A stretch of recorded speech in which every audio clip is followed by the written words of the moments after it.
On a entendu parler d'organisation sectaire, on a entendu parler dans le document de trafic, d'assassinat d'enfants, et d'enfants notamment venus de l'étranger, mais pas seulement. Est-ce que cela veut dire, là je me tourne vers vous Georges Clatz, qu'il y a en France des réseaux organisés de pédophilie? Alors j'ai même l'impression en fait quand j'en parle que je parle de quelqu'un d'autre parce que c'est tellement traumatisant en fait que genre j'ai vu des choses d'une telle atrocité. Vraiment, j'y crois pas. Je me dis, c'est pas possible qu'un être humain fasse quelque chose pareil à des enfants.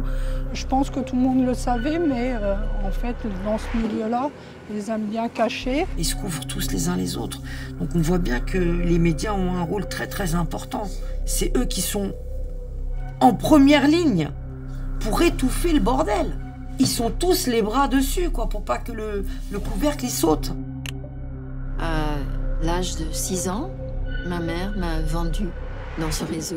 Ils étaient tous calibrés, c'était des petites filles entre 6 et 8 ans.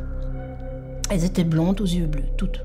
On vient de comprendre que la pédophilie existait. On ne peut pas encore comprendre qu'il existe encore pire. Mais je me souviens que c'était un petit garçon tout blond. Et je me souviens qu'on s'est regardé. Lui, il savait ce qu'il allait arriver et moi, je le savais aussi. Moi, j'ai vu, lors de cette séance-là, un enfant qui est devenu fou. Ouais, quand je vois ça, je me sens mal. C'était là, oui, c'était là.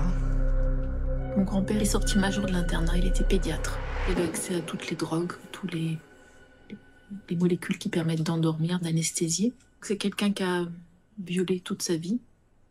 Des enfants, des femmes. C'est du nazisme en quelque sorte. Ah oui, c'était un nazi, ce docteur. Pas SS, mais il était nazi, quoi. Vous avez son nom? Oui. Il s'appelle?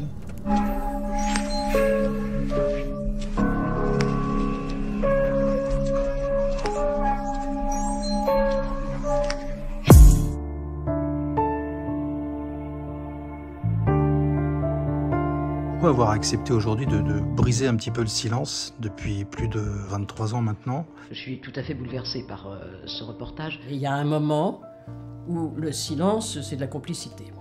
Je refuse d'être complice de ça.